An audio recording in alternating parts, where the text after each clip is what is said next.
Coming up on the Together for Good podcast, I'm talking with Wayne Connell. He is the founder of Invisible Disabilities, which is this great organization that I'm going to let him tell you more about. But it's neat how our conversation moves into the discussion of the ways that compassion is so central to our calling as Christians, and how meeting one another in their suffering is so much of what we're called to do as people of faith. Wayne's an incredible individual doing some really good work. I can't wait for you to learn more.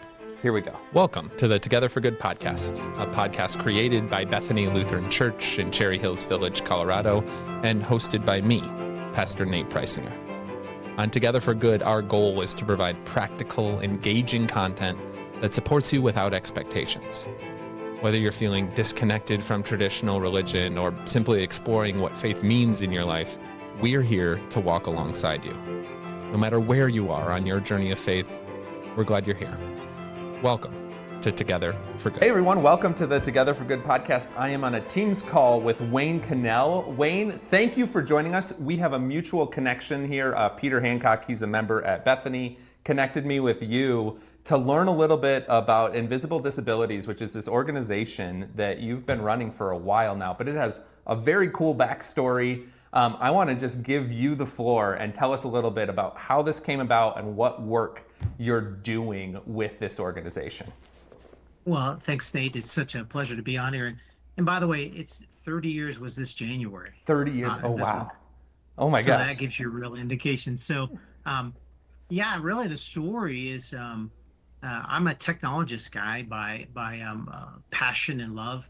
My dad was an engineer. My brother was an engineer. We grew up with technology. I actually went to school at Colorado Christian University. I was going to do computers there, but when I started there, they had a couple like Apple PCs in a closet. It's like there was nothing.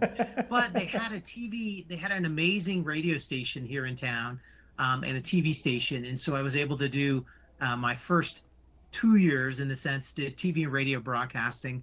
They had a great music program there, so I was able to do studio engineering, recording, all that stuff, and was able to do sound engineering for many years after that, even supporting the church at the time that we were going to, and those things. But I really had a real passion. I worked through college at RadioShack, right? So yes, I'm a technology guy, right? So I loved it.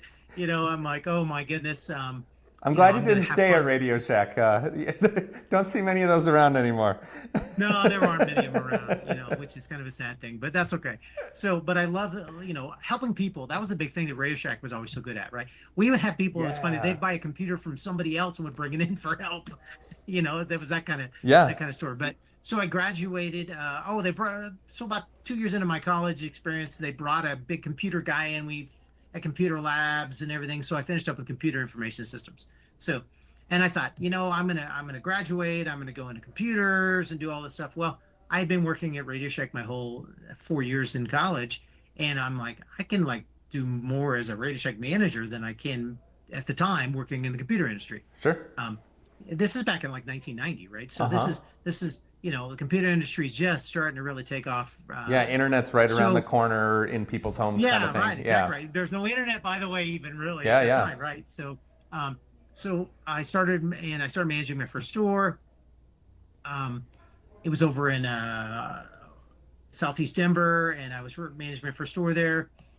And this beautiful blonde walks into my store. Okay. And I was smitten right off the bat. I was like, oh my goodness, okay. So she comes up and she's like, I'm looking for cables. And I'm like, oh, cables, you got to buy the gold ones, or whatever. They're better. And she's like, I know what I need. Yeah. I don't want the gold ones. And I'm thinking, a girl that knows technology, that's not a bad thing either. Right?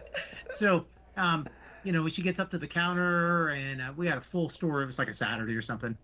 And of course, I'm asking her, well, what's the cables for? She goes, well, it's for my PA equipment. And I'm like, like I said, sound engineer guy. I'm like, oh, PA, what do you do? Yeah. And she's like, well, I sing. And I'm like, oh, what do you sing? She goes, well, I sing the tracks. Okay. The only tracks I knew at the time were Christian music tracks. Okay.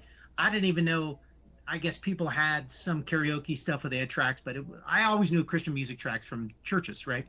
And sure, she found out that she was going to Cherry Creek Yeah, Presbyterian yeah. singles group, and of course, at Radio Shack, you ask people for their name, address, and phone number. That was one of the things that we always did. That people got our name and address and phone number. Um, and I sent her a thank you note for $5 worth of cables, which I'm lucky that didn't go down south really bad. Okay, let's just say it could have. But I ended up going to there, and I mean, all the guys were around her, and I thought I'm not going to get the time of day with her. But afterwards, she's so nice. She's like, "Hey, we're all going out to Bennigan's." I'm like, "Oh, that'd be great." So we, like the big old group date thingy to This Bennigan's is the most afterwards. 90s story. I love it. We got Radio Shack, we got Yeah. Bennigan's. Keep going. Oh, yeah. Well, it's interesting. Yeah, and I know a lot about Bennigan's. My brother worked there during seminary Okay, at a Bennigan's, and my stepbrother, whose dad actually helped found them. So it's kind I of love was Bennigan's. a I big miss thing. it. I miss it. Yeah. I miss the Monte Cristo. Let's just say I miss the Monte Cristo sandwich, right? It did. I don't miss it here though. I can tell you that. There you go. Oh my goodness.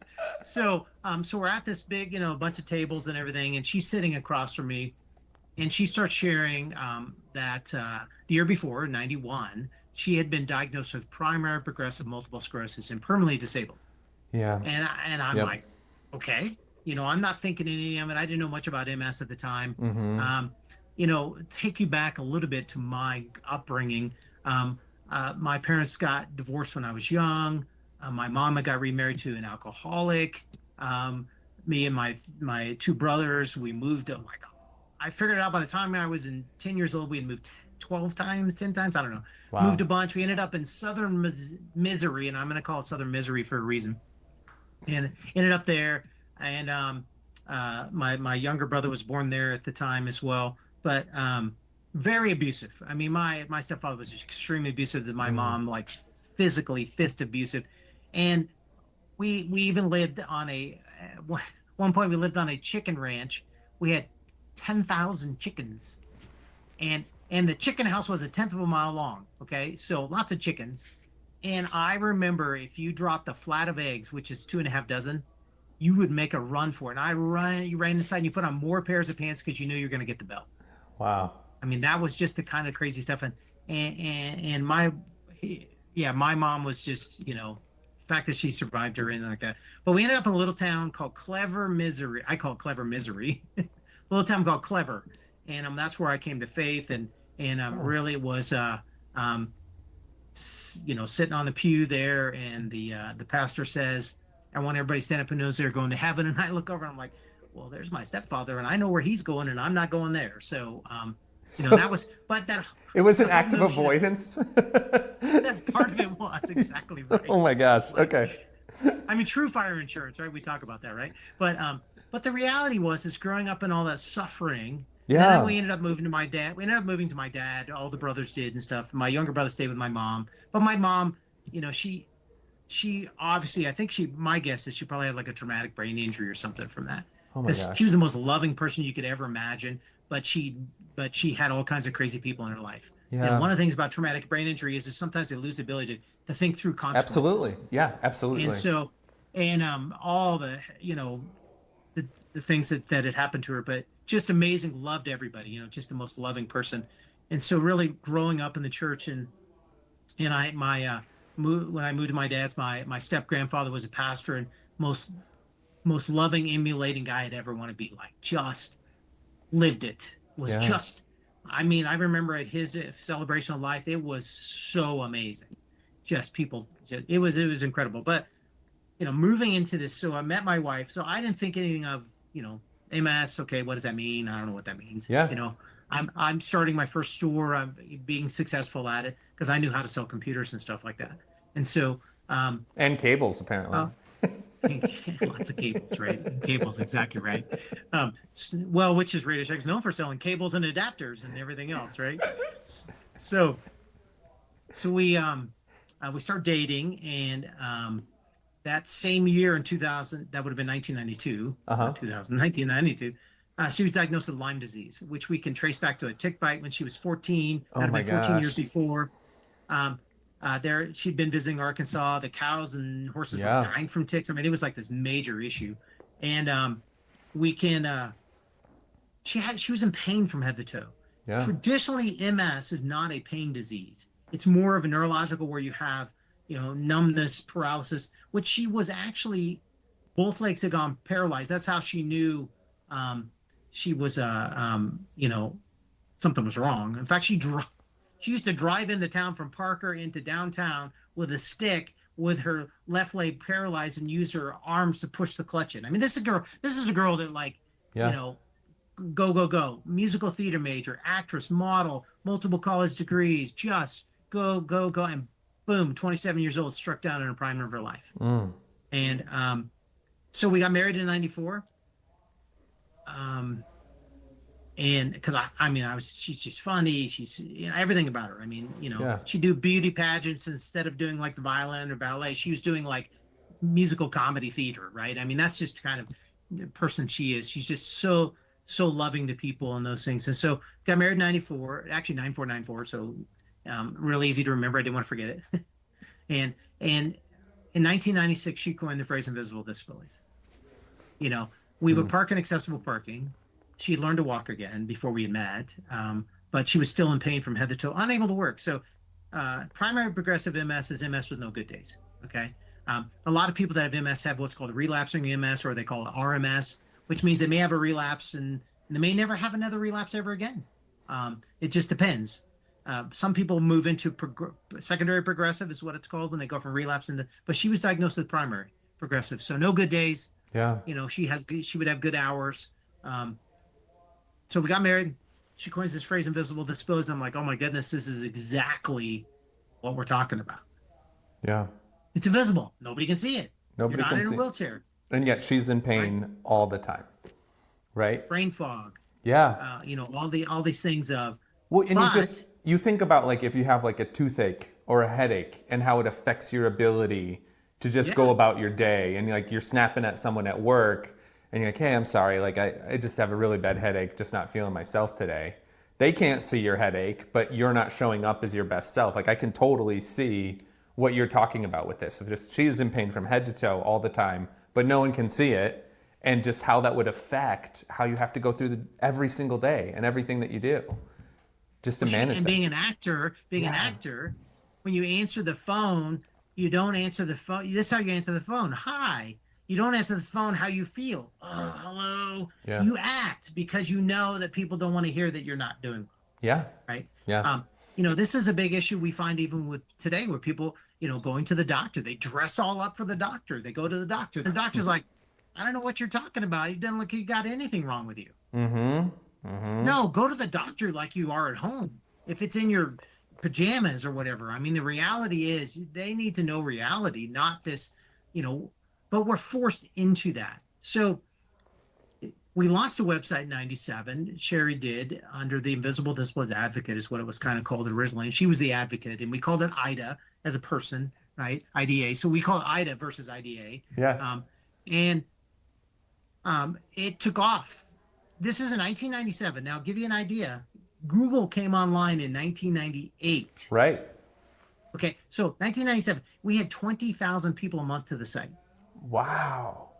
From all over the world. I mean, we had people from Australia, New Zealand, Canada, Great Britain, the U.S. And this is what they said. You put into words what we've been trying to tell our friends and family. They don't believe us.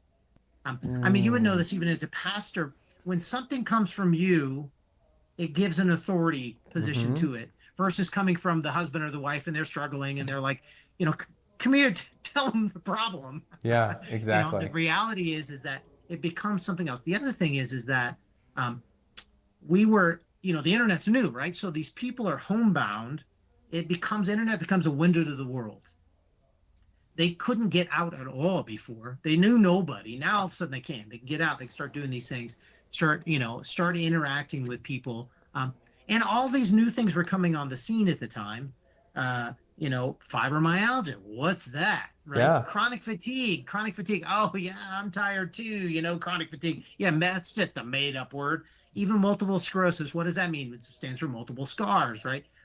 What is it? It's actually the symptoms of, it's not an illness, by the way. It's the symptoms of an illness. It's the demyelination. And by the way, interesting thing is you got to have two of them at least on your brain and spine, or they don't call it multiple sclerosis. Because it's not multiple. multiple. They don't call it Yeah. They don't call it uno sclerosis. I don't know what they call it if you only have one, but yeah, I probably should know that, but I But don't. so with all this, then you have this website, Invisible Disabilities Advocate. But we talked before we hit record here that it's not really an advocacy organization in the classical sense of it. Was it at the So let's time, or yeah, please? yeah, so let's talk about. So what does the word advocate mean? Somebody who comes alongside you. Uh huh. Uh Okay. huh. So in 2004, I moved from RadioShack to into telecom. Okay, Okay. into the telecom world. I was working 12 hours a day, 6 days a week. It was 9 hours minimum required by this by RadioShack. It was 6 days a week, 9 hours minimum. Okay, and of course, when you're a manager, it's 12 hours a day. So for 9 years, all this time from Yeah. 94 Yeah. till to 99, at the end of 99 when I left, Sherri's like feels like she's like, I feel like I'm in isolation, solitary confinement because I can't get out and you're not here. And so I resigned. Uh I didn't huh. have a job. I resigned. Uh huh. Took a job in telecom. I had some former managers that were working there big cut and pay and all that fun stuff. But it was like, but I could be home. I could get off at 3:30 every day and be home. Yeah. Right. It did two things. Obviously, it helped me try to be there for my wife, but it also said, hey, you can work. Let's work on this organization here too. There's Mm. something about this. Mm-hmm. Mm-hmm. In 98, we also wrote the book, But You Look Good. Okay. So, But You Mm. Look Good, it was originally called Helpful Hints. Um, but it's about what to say, what not to say, because this is something that people struggle with. You see someone in a wheelchair, okay, you have some ideas. Probably a lot of people in a wheelchair, they're like, I don't want your help because they don't need your help. The wheelchair is just a limiting factor on the ability, in a lot of cases, for them to walk. It doesn't mean anything, it doesn't exclude them from anything else. I mean, in Colorado, there's sled hockey, you can ski, in a Yeah. wheelchair, you Yeah. can Yeah. play rugby. I mean, there's like all basketball, there's all these things that you can work in a wheelchair. But what if you have PTSD? What if you have chronic pain? It's those things that are limiting, and that's what invisible disabilities are. Is the excuse me, they're the invisible nature of illness. Mm-hmm. It's those things you can't see. Mm-hmm. Sometimes you can see them on the outside visibly. Eventually, you may see somebody using a cane or a wheelchair, or you may see some aspect, like if you pay attention long enough, that you can see something happening with their body. But it's that invisible things that people don't see, that people tend not to believe. So Yeah. we wrote the book. The book took off. We've sent about 35,000 of these around the world. And so excited because within less than a month here, we hope to release the 25th anniversary edition. So Wow. it's really super exciting. No Yes, kidding. it's way expanded and new, and it's got stories in it and all kinds of stuff. We're so excited. And so what's the So nature, and has the nature of the work shifted since you kind of eliminated that word advocate in there? Right, as we were talking, so what we did, so we changed it to association, yeah, just because what happened is kind of the word advocate kind of got um, because then people think absconded it's like by. a government Well, it type of became thing, right? activist. Yeah, It exactly. became an Yeah. activist because of the whole political world and stuff like that. And it's like, we're not activists. We're awareness organization. We encourage, we educate, we connect. That's our mission statement, is to really encourage the person who's living the illness with their caregiver. Educate. Everybody needs to be educated on this. That's the biggest issue. If you can educate, Yep. and then connecting people, connecting caregivers with their loved ones. In fact, we found out that the book was really originally written for people who didn't think they were caregivers, because they didn't believe that their loved one had an invisible disability. They thought, oh, they're having a midlife crisis, or they're just making this thing up called chronic fatigue, right? Yeah. Yeah. Or you think about depression. I was thinking about depression. So, like, depression has there's like, I'm going to say there's kind of four different types of depression. There's situational. I did bad on my test and I'm sad about it. Or I didn't get to go to the movies, or whatever it is. That's situational depression. Okay. Mm-hmm. You've got traumatic depression. That's maybe from like a PTSD or something, where it's, Right. something really traumatic severe. happened and you're depressed because of it, right? You lost your job, right? Okay, that's pretty traumatic. It's still situational, but it's pretty traumatic. Then you've got clinical depression, where it's actually a chemical thing in your brain Yep. that can only be fixed by changing the chemicals. It's not fixable by just willing your way out of it. And then there's kind of the neurological, which can tie into that PTSD as well, where it's actually a neurological issue that only can be changed by brain training. like Mm-hmm. through EMDR or some other Mm-hmm. sort of thing, right? Mm-hmm. But we always go to the lesser and think, oh, you can just will your way out of it, just stop being depressed, you don't have to be depressed, those things. Um, and so what's changed? Well, we changed the name to association just because we thought, you know, it better encompasses what we're talking about Uh-huh. because we don't focus on a specific illness. It's Uh-huh. it's the whole plethora. 80% of the people that have a disability, which is about 20 to 25, 27% of the adult population in the US has a disability. 80% of that, it's invisible. They don't really use an Wow. assistive device. In fact, 5% use a wheelchair on a full-time basis. It's a very small percentage. Chronic illness, which we also kind of would call invisible disability, it's 57%. Right now, there's an overlap, right? Some people, their disability and their chronic illness overlap. So you've got some of that overlapping. You also have people that are dealing with addiction. You have Mm-hmm. people that have phobias. Certain phobias can become debilitating, and that's how I kind of look at it. Is what's the impact? Now, I do want to say the difference between disabled and disability too. We kind of talk about that language. Um, Somebody who's disabled means they're absolutely unable to, like my wife, she can't work. She'd love to work. She can't Yeah. work. Physically can't do it. Just too much work. And no, every work from home job's not going to do it for her, all that kind of stuff. It has nothing to do with that. It's the all the brain fog, it's all those things that come in and out. She's brilliant when she's able to do those things, and highly creative in those things. But people with disabilities use assistive devices, all kinds of different ones. It could be medicine, it could be prosthetics, it could be glasses. If you have glasses, you have a disability. Guess what? We all get one eventually as we get older Yeah. and Yeah. our Yeah. eyesight goes away and stuff and those things. So everybody who's disabled has a disability, but everybody has disabilities not disabled, right? Yep. So I want to kind of be clear about that. And so our mission from the beginning has never changed.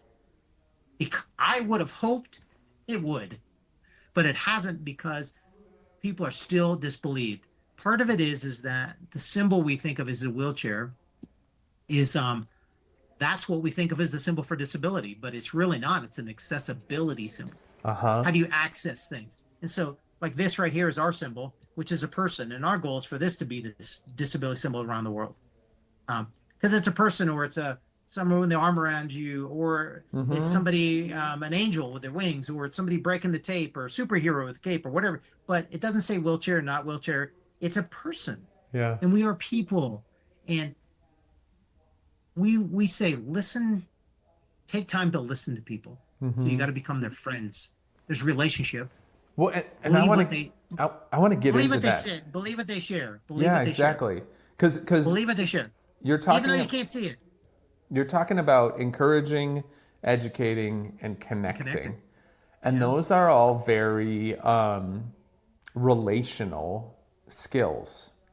And it's a very much as I learn more about the work that you're doing, it's very much on this relational wavelength, which is where, right, like from a Christian perspective, I get all excited because I just think that like the work that Jesus came to do was very relational, right? Like God sends his son to earth so that we can better relate to God, right? Like before it's like this, ethereal deity that's hard to connect with. And it's like, no, like I'm going to be a person just like you so that you and I can really connect on human to human level. And then you look at Jesus's ministry and it's so much of this relational ministry. And I know I want to hear you kind of tell the story about it too, of that this organization also has some Christian connection and roots as a part of it. Fair? Or I mean, say it Well, how you want to. I don't want to put the words part in of your it mouth. is that, it's about believing people, right? That's value. Yeah. Value, we have value, intrinsic value, because we're made in the image of God, Mm-hmm. right? And what happens is, so our vision statement of the organization is that people be invisible no more. What does that mean? That we would treat everybody the same. If you think about it, a person could have brown hair, be from Indiana, have Crohn's disease, and be left-handed. Okay, so what makes them unique? All those things make them unique. Yeah. You can't separate them out. Paul had thorn in the flesh. You can't separate out Paul's thorn from him. It's part of what made Paul the way he is. Yeah. You know, and then the notion of where Jesus says to Paul, "I'm not going to take it away from you." Well, that's a difficult thing. I mean, my wife has been chronically ill for almost 35 years. Mm. And it doesn't get better.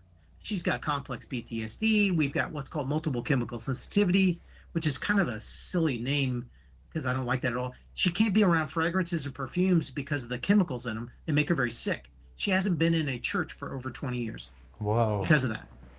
And the problem is that you try to interact, say, well, so we reach out to churches and we say, well, can we have a pastor come out and visit? Well, he used Tide laundry detergent, and it's like, well, so I guess he can't come out. It's like, well, he could stop using Tide laundry detergent, and he could get some clothes that weren't washed in it, and you could find ways to do it, right? Yeah. But I find that churches, they don't. Mm-hmm. And it's a sad thing on the churches nowadays. The whole issue of suffering is to be avoided. So Jesus says to Paul, hey, Paul, in your weakness, my power is made really good. Or no, wait, in your strength, my power is made, no, wait. Perfect. In your weakness, my power is made what? Perfect. And Paul says, therefore I will boast evermore in my weaknesses. And what do we tell people to do who are dealing with illness and disabilities? I don't want to hear what you're talking about because that's negative. That's words of death. That's all these horrible things. You're just going to bring me down. We need to be positive, all the stuff. And so we talk about that in the book, how we go about this whole notion of how is being positive when somebody breaks a leg, right? You don't say, well, just be positive and it won't be broken anymore. So why is that any different when they're dealing with depression or they're dealing with MS or they're dealing with something you can't see? And I'll go a step further on this too. I really think this is the essence of what the Christian community is supposed to be.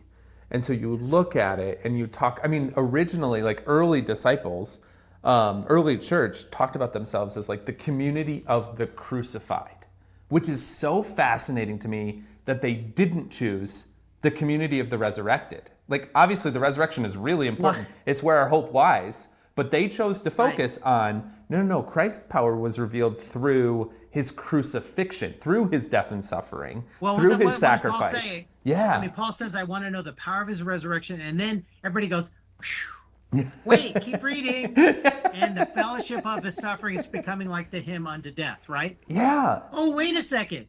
But I just... Bear your cross, right? Exactly. And how brilliant is that? So what do we hear? Yeah. What do we hear? If you look back through the ages of the church even, the church has started all of the hospitals. They're the ones where the plagues went into the plagues. Yeah. Okay?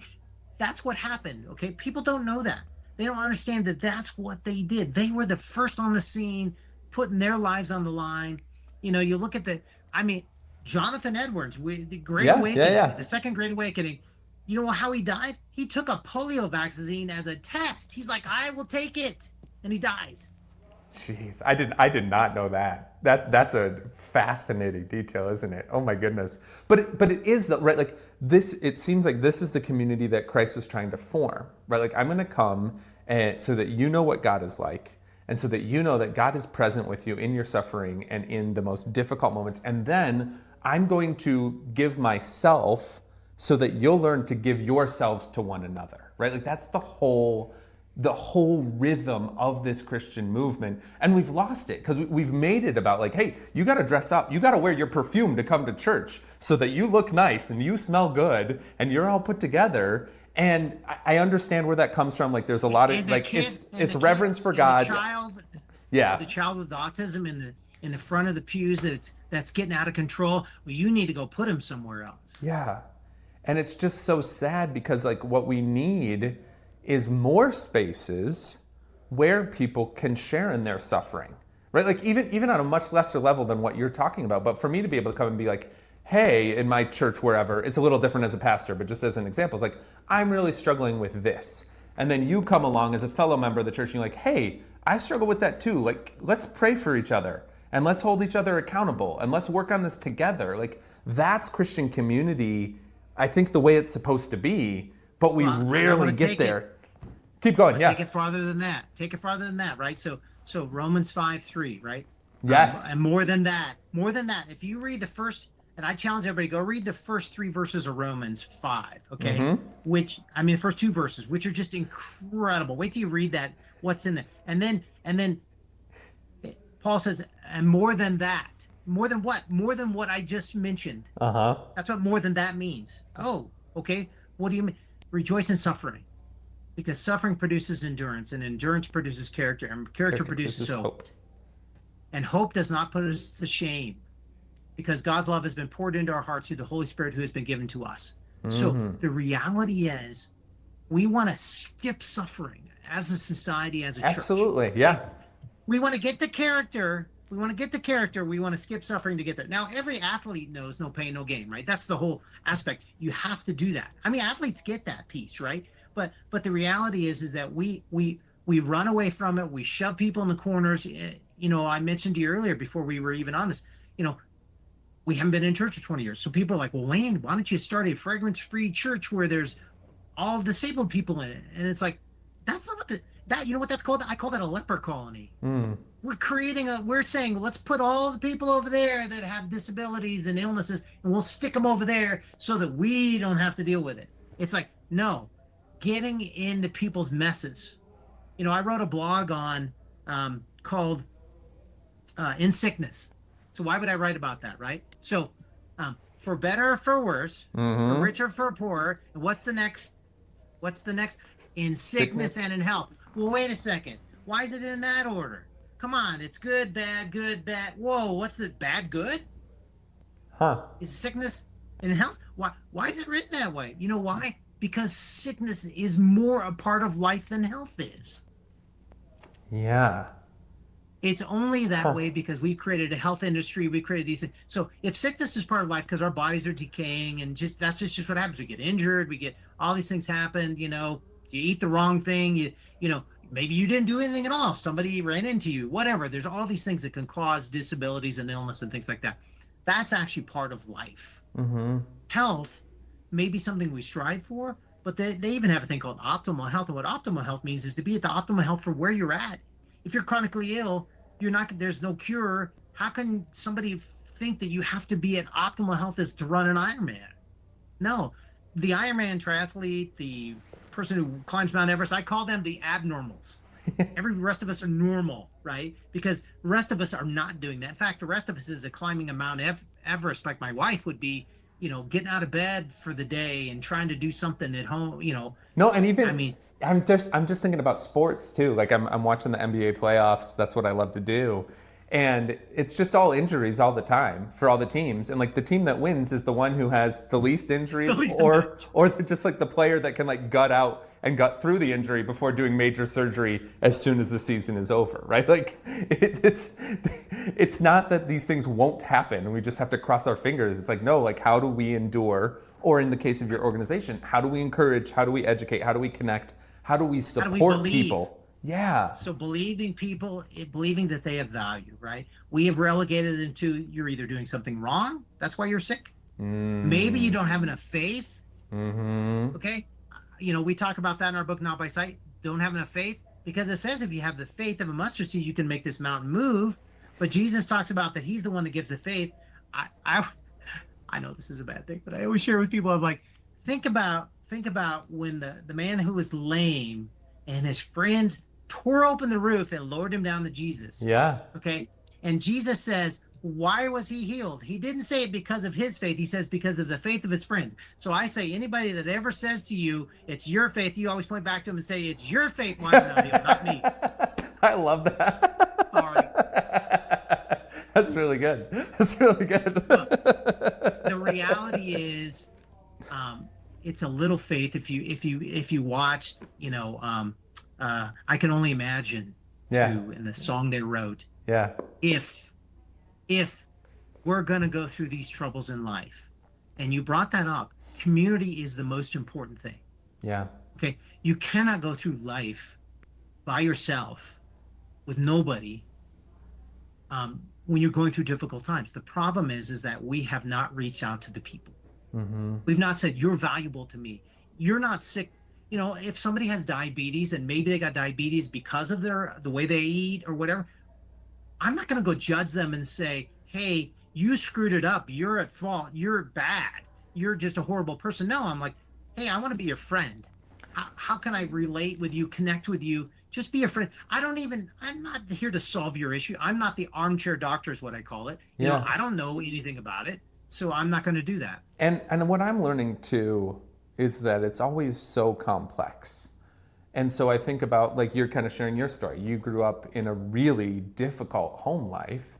And some people who grow up in a difficult home life, that leads to all sorts of complications that can lead to overeating, which causes type 2 diabetes, right? Like, we don't know what the trigger point was, like how many years before that may have led to this, that led to that, to led to this, or it's always so much more complicated than we like to think it is. Right. And so we're about valuing the person, so believing them and supporting them if needed, right? Listening to them, validating.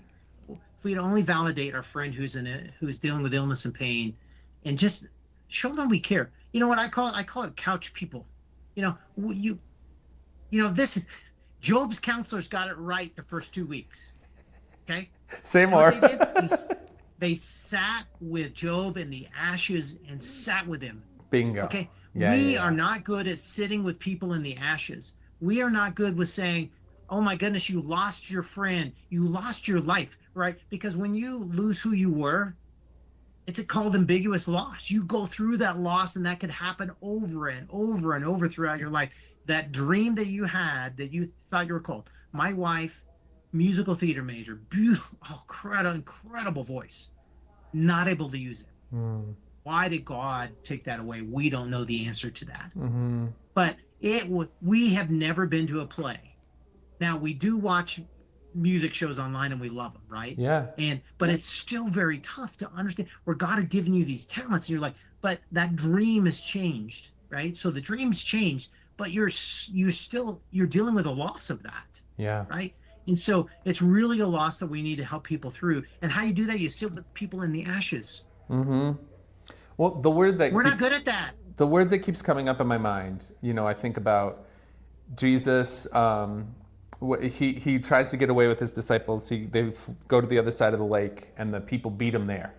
And it says he had compassion for them because they were like sheep without a shepherd. So he sees them, and he sees their need. And it's that word compassion that seems to be like the hallmark of your organization here. Like, that's the key. And compassion is so particular to me because it literally means to suffer with.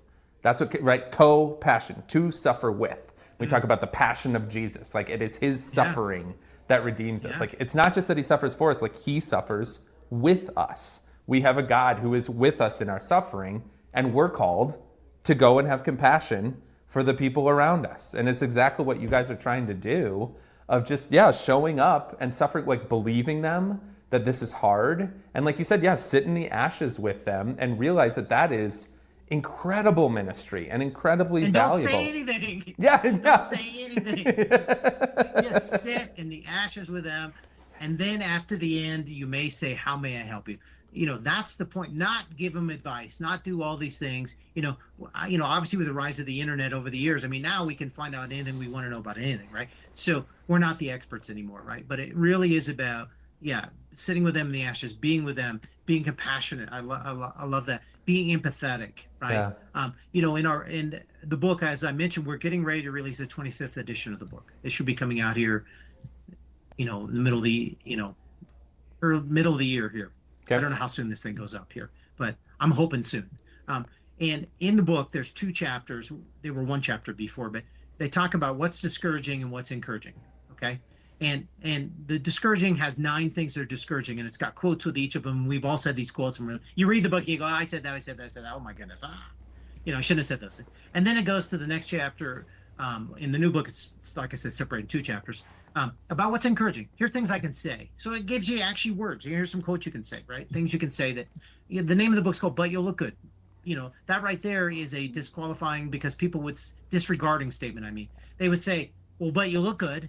Yeah. It's like, well, sure, my wife is a model. She'd give up looking good any day to feel good and not be in pain all the time, right? Yeah. So it's not about, but we just really felt that we need to add 2 new sections in there, number 10 for each of them, for the encouraging and discouraging. Because especially what happened in COVID. So you have this isolation. Prior to COVID, you had, we use the term shut-ins, people are isolated, stuff like that. COVID really forced people into heavy isolation. So I actually don't right now. I go to work, my day job in telecom, and I wear a mask everywhere except for when I'm in my physical office so that I can shut my door. Wow. Everywhere I go, I wear a mask. Everywhere. 6 years later, I'm wearing a mask. Yeah. Okay. My wife has not gotten COVID. In fact, I actually got it once. And, I don't think I got it from breathing, actually, even. I actually think I got it. I remember getting a water bottle from somebody at a restaurant, and I'm like, I think actually, because I normally don't touch anything, and I'm like, I bet you I got it from here. Sure enough, I got sick. That's the only thing I can point to. But the isolation is deafening, right? And so we wrote about those last two sections really about isolation. So number 10 under discouraging is, and I have a little meme for this too. It's like, don't let busy be a 4-letter word. And we give some quotes like, I'll get around to it eventually, or, hey, I'm isolated too, things like that people will say, right? These quotes that people always say, people don't visit our house ever, right? And so you're not able to be in a church ever, right? But even this conversation you and I are having is relational. That is a good thing that came out of this whole thing. Right. The problem is people will send you a text or they'll send you an IM or whatever. There is no relational. We've played Yahtzee with people over the just to be relational. Yeah. But they don't do it very often, right? It's very rare even, and we have to initiate it in a sense. In the what's encouraging section, this is a quote from my brother who I love, who's also a pastor, is the best presence is your presence. Best present is your presence, which I love that, right? So really talking about that whole aspect of, it's important for you to show up with people. And you know what? It's messy sometimes. And it's uncomfortable. And it's right. But most people are not ill in the sense of you're going to catch it. Okay. It's a chronic illness, right? Show up, be there. It takes time. But this is a line I have in the new book too. It's like 5 minutes actually only takes 5 minutes. So if you call up a friend and you give them 5 minutes of your time once a month just to call and check up on them, not to ask them how they're feeling, by the way, that's one of the things we teach people is the language of invisible disabilities. Don't ask people how they're feeling. Because they don't want to be defined by just their disability. Ask them how they're doing. Yeah. So when you see them at church and they're chronically ill for 30 years, if you ask them how they're feeling, they're either going to lie to you and say, I feel good, I'm okay, or they're going to tell you what you don't want to hear, which is they feel terrible like they've felt for the last 30 years. Yeah. It didn't change, right? But if you ask them how they're doing, how are you doing? I made it. I'm here. I did it. In fact, even showing up for places like church or work or whatever that place is, at the family dinner or whatever, don't even make an assumption that they did it because they're feeling better too. Maybe you were more important, the relationship is more important, that they were willing to sacrifice the time before and the time after. We talk about that in the book too. Well, and it kind of goes along with your overall theme of just like treating people as people, like as holistic versions of themselves, and no one wants to be viewed just as their disease. And when you're doing things like that or making assumptions or when you're attaching everything to their disease, like, oh, they're feeling better today, that's why they're here for dinner. It's like, well, like maybe not, but just like they're a person. There's so much more than just that one aspect of their personality. But it makes them unique though. It makes them unique in the sense of actors who have depression use that as part of their acting. Yeah. It's part of who they are. Yeah. There's kids with autism that talk about it's my superpower. Right? Yeah. But there's other kids that it's not a superpower, right? So it's not about it. Everybody is unique. And in fact, there's even, if you think about autism, even talks about a spectrum. All diseases are on a spectrum. Yeah. And people have multiples. Some people can have 2, 3, 4, 5, 6. Yeah. That's going to make it totally create uniqueness. But it makes you who you are. And that's what we need to accept people, is who they are. Yeah. And that's Christ modeled it for us again and again and again. Yeah, the least of these, right? We're trying to avoid the least of these. We're supposed to, pure religions take care of orphans and widows. And I'm like, what? Where did we go wrong in this whole thing? And I think that it's this issue of the word suffering. Yeah. For some reason, has become this thing. It is difficult. There are people that my wife suffers, like physically suffers. There are people with disabilities that don't, quote, suffer from them in the sense where it's not painful or whatever. It does impact their life and it's a disability, right? But the term suffering, it's like avoided at all costs. Don't use shh. You know, I mean, I've had people, don't say that. It's so negative. It's, well, then why would Paul We write can't be rejoice afraid in of it. suffering? We can't be afraid of it. Right, exactly. Because suffering is actually part of life. It's like air and water and And I you mean, know, I'm really of the mindset too, like this is part of what Christ really wanted to show us. It's like, yeah, like suffering's not going to go anywhere, but I'm going to show you that like there's a way to show up for one another as a whole human community that's better. It's a better way of handling the suffering that is going to happen by, you know, like by building in this practice of compassion. We help each other in one another's suffering. yeah, we encourage them, right? Yeah. Encourage them. We're going to educate because people need educating on this whole thing. We're going to connect them because you need to be able to connect it somehow, right? So you don't feel isolated. You know, Yeah. we want to listen to them. That taking time to listen is very, very important. Listen with your ears, right? We have two of them now, you know, the old adage, you know, one mouth, two ears, right? But listening to them, truly listening to them. You know, if you don't know about Crohn's disease or lupus, wouldn't it be really cool if you went to your friend and said, I don't know about these things, but I'd like to learn. Can you tell me about it? And then in the end, you believe them because they share all these things. You're like, oh my goodness, I had no idea that that's what it did. I had no idea that you couldn't go outside in the sun, you know, or whatever it is, right? Or you know, that these things make you so sick that why am I doing this? Why am I, you know, I mean, think about it. I wear everything, nothing I wear has any fragrance in it. In fact, my deodorant works better than people's deodorant that has fragrance in it. And in fact, my sense of smell is back to the way I was born, and I can actually smell the roses in my house when I buy them for my wife. I can smell them 30 feet away. Everybody else has got to go stick their nose in it, right? Because we become deadened over time. I mean, that's just kind of a natural, but it's believing people. And then what's that last thing? Support if needed. You know what? The support may just be that you sat there and listened with them and believed them. Yeah. And then they feel like, oh my goodness, I'm validated. Now let's go talk about basketball or the Broncos or whatever, right? Let's go talk about life. You know, that's the problem. We don't let people talk about it. They can't get to life. They're stuck in this thing because they need somebody to validate and journey with them.